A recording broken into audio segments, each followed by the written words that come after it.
Hello， 大家好，欢迎来到珊珊小品频道。今天要和大家分享的是核桃酥食谱和详细制作步骤。在视频开始之前，请大家帮忙按赞和分享，并订阅我们的频道和打开小铃铛哦。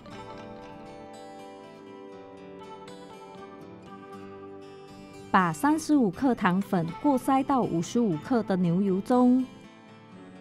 使用打蛋器打开最低档，搅拌牛油。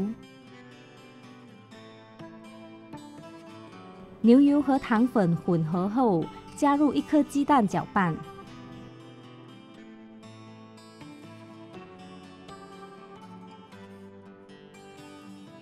在100克低筋面粉中加入0.5克泡打粉和1.25克苏打粉，把粉类过筛到牛油中。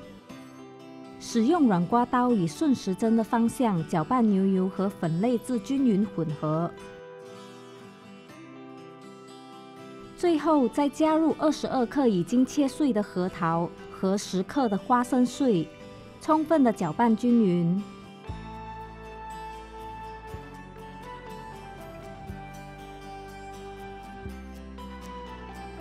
徒手捏出不规律的圆形形状。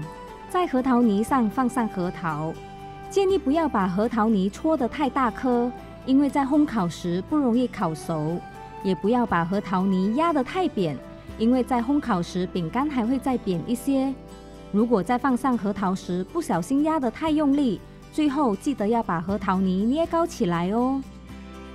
最后在核桃泥上抹上鸡蛋液，再撒上少许白芝麻即可。这样做出来的核桃酥会更香更酥脆。在涂抹鸡蛋液时，要注意不要让鸡蛋液流到核桃泥底，不然烘烤出来饼干会沾着烤盘的哦。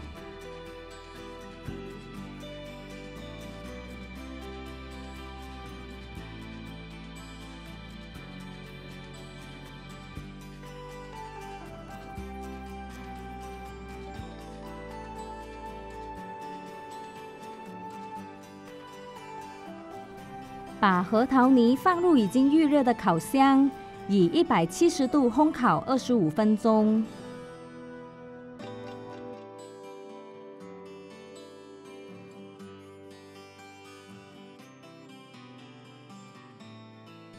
25分钟后，一盘超香超酥脆的核桃酥就做好了。